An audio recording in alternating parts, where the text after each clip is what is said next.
From Russia with Love. This is the second James Bond movie.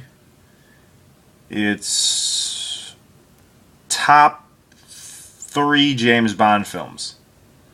Now, while Sean Connery still hasn't completely, come into his own as the character, it's better than Dr. No when it comes to him adding more, more of himself to the character.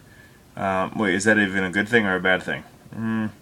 He develops the character better. So, he's given more time to, create the actual hero with the scenes and such. The villains are awesome. The villains are better in this one than the first one, Dr. No.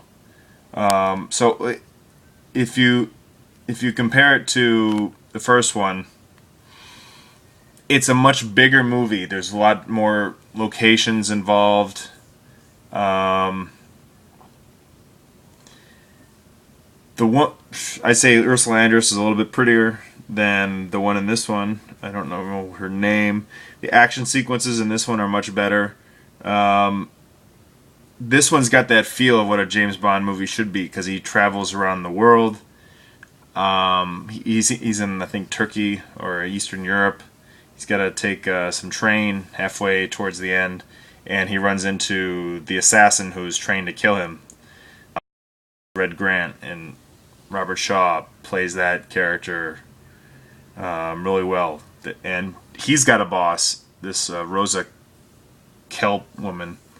She's pretty good. These two characters combined are better than all the bad guys in the first one. Just those two. So they're the main henchmen, or they're the main villains. James Bond's got some buddies who help him along the way. The whole story is he's got to get this decoding device called the Lector. He's got to get it back into the good guy's hands. The girl in the film, she's pretending to be to turn her back on the villains, and the villains think, hey, she'll go undercover and she'll help us kill James Bond. But she falls for James Bond, and James Bond figures out, that there's more going on here that meets the eye. The fight scene at the end is one of the best fight scenes in all the James Bond movies. This is top 3 James Bond films. You have to see this one. It's better than Goldfinger. Why? The song isn't better. It's better than Goldfinger. Well, the girl in Goldfinger's better.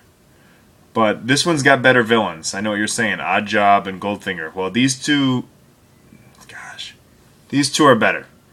Because the guy, he's got to fight James Bond towards the end, and he's James Bond's equal. It's not some sort of gimmick where he's got to find some 500-pound sumo wrestler / chauffeur. And he's able to fight. He even fights the woman. And I don't think Bond really fights Goldfinger too much. I mean, yeah, there's a fight scene near the end, but anyways, this is the better one. What makes this one better than Goldfinger? Any James Bond film that takes place in America, I don't know. I don't automatically disqualify it, but I call it a cheat because James Bond films shouldn't take place in America because James Bond he's European, he's English, he needs to go all around the world. I don't want to see James Bond in Kentucky. He's not in Kentucky, and From Russia with Love. All right. So check this out. It's top 3. Okay, bye.